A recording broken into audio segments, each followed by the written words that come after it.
Picture this. You haven't eaten in 2 days. You know exactly where the herd is. You tracked it yesterday, found the trail, mapped the whole route in your head. All that's left is to go get it.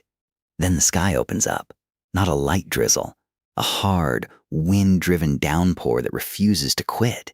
It runs all day, then all night, then into the next morning, and it's still coming down. Now you can't hunt. The tracks are gone, washed into mud. You can't move across open ground either, because wet rock and bare feet are a broken ankle waiting to happen. And out here, a broken ankle is a death sentence. The river by your camp is climbing. And the fire, the only thing standing between you and the cold, the dark, and whatever's hunting tonight, is starting to gutter. You're not bored.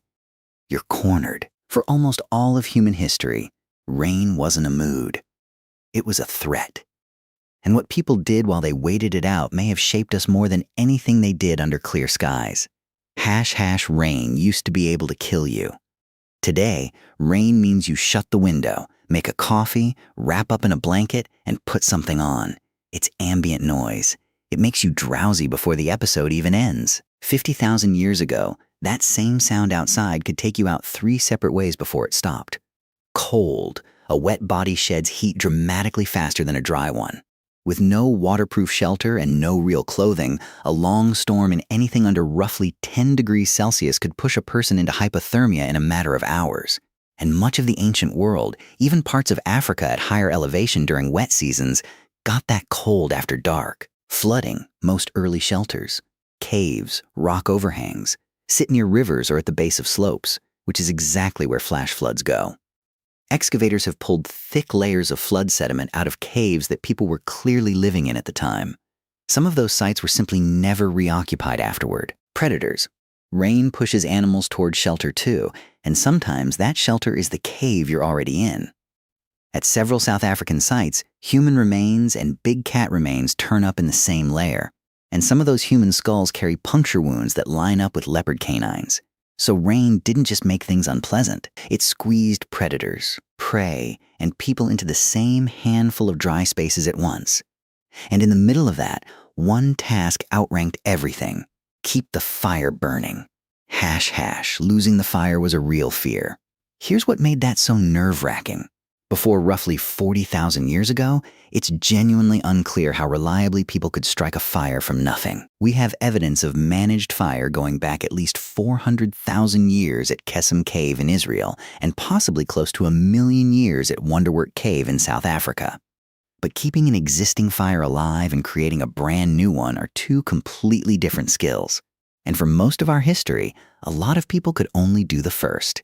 If your fire died, you might have no way to bring it back. Some groups solved this by transporting fire itself, carrying a live coal wrapped in green leaves or tucked inside dried tinder fungus, a type of bracket fungus that can hold a smoldering ember for hours.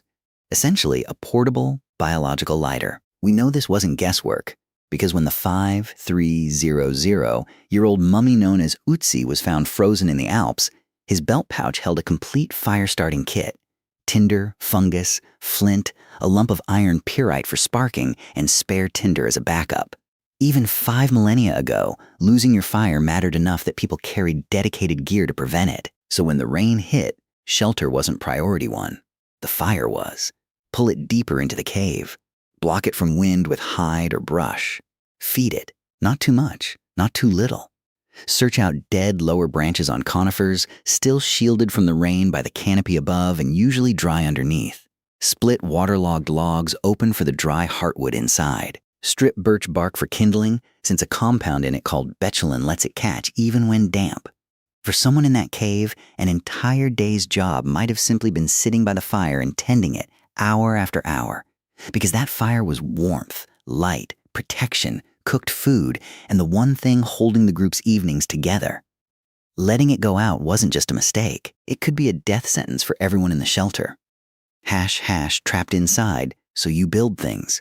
Fire's holding, you're mostly dry, but you're not going anywhere, so you get to work. The archaeological record backs this up everywhere. Caves and shelters are loaded with the leftovers of manufacturing. Stone tools at every stage of being shaped, and piles of tiny flakes clustered in the exact spots where someone sat, close to the firelight, working for hours. It goes well past stone. At Blombo's cave in South Africa, archaeologists uncovered a roughly 100,000-year-old pigment workshop. Abalone shells used as mixing containers, ochre ground down to powder, bone tools for stirring and applying it. This wasn't a quick job. Someone sat there, likely with rain coming down outside, and produced pigment deliberately, using a repeatable process. Then there are bone needles, showing up in the record around 61,000 years ago in southern Africa and later spreading through Europe and Asia. Small, precise tools with tiny drilled eyes. Nobody carves an eye that fine while on the move. You make that sitting still, with time to spare and nowhere to be. The invention of string. Here's the part that really stands out. At a Neanderthal site called Abri du Marais in France, researchers found a tiny scrap of twisted plant fiber cord, the oldest confirmed evidence of string ever recovered. Separately, at Halle Fels in Germany, they turned up a 35,000-year-old tool carved from mammoth ivory, with 4 holes and spiral grooves built specifically for twisting plant fibers into cord. Somebody sat down and carved a purpose-built rope-making device. Making cordage is slow, repetitive, and demands patience. Basically the perfect task for a day you can't leave shelter. And rope changed everything downstream of it. It let people lash materials together, build sturdier shelters, set snares, and haft tools onto handles. A huge share of early human technology depends on cord existing. And it was almost certainly figured out by someone stuck indoors, waiting on the weather. Making the cave livable. People weren't just building tools, they were building a home. At Sibudu Cave in South Africa, excavators found something surprising for something 77,000 years old: bedding. Layers of sedges, rushes, and grass, deliberately laid out as sleeping mats with a top layer of Cape laurel leaves, a plant with natural insect-repelling properties. Someone wasn't just enduring that cave, they were maintaining it. And the bedding was periodically burned and replaced to keep it clean. Pest control, 77,000 years before the word existed. Then comes the art. Everything so far is practical. What comes next isn't. Chauvet Cave in southern France holds paintings roughly 36,000 years old. Lions, horses, rhinos, bears, rendered with an understanding of anatomy and motion that still stops people in their tracks. Several animals are captured mid-stride, muscles engaged, heads turned. These aren't casual sketches. They're the output of people who had spent thousands of hours watching these animals and could reconstruct them from memory, underground, by lamplight. Chauvet isn't unique. Lascaux, Altamira, and the cave art of Sulawesi in Indonesia dated to at least 45,000 years ago and currently the oldest known figurative art on record, all point the same direction. And here's the detail that makes it stranger. These paintings aren't near the cave mouth, where you'd naturally sit for shelter. They're deep inside, often hundreds of meters through tight passages in chambers you'd have to crawl to reach. Someone carried an animal fat lamp into total darkness to paint. Nobody does that on a good day with easy hunting. You do that when the weather has trapped you. Every tool is already sharpened, and there's nothing left to do but go further into the dark and make something. We can't prove art was born on rainy days specifically, but the pattern lines up. The biggest creative surge in prehistory shows up in exactly the places where people were most likely to be stuck for long stretches. Rain may have built culture itself, which points to something bigger. What happens when 15 to 30 people are packed into a confined space together for days with nothing else to do? They talk, they listen, they pass information around. In 2014, anthropologist Polly Wiesner published a comparison of daytime versus nighttime fireside conversation among the Jew/Honsi in the Kalahari. During the day, talk stayed practical. Land, resources, disputes. At night, around the fire, more than 80% of conversation shifted to stories, songs, and ritual. Firelight itself seemed to change the subject, softening the mood and opening people up. The campfire wasn't just heat, it was the original social network. And what got shared there was survival critical. Where water holds out through the dry season, which plants are safe, where good flint can be found, how to track a particular animal. That's knowledge transfer, not chatter. Beyond the practical, there was myth, explanations for where rain comes from and why. Nearly every culture on record has rain mythology, and somebody invented each of those stories, very possibly while sitting through the exact weather the story was trying to explain.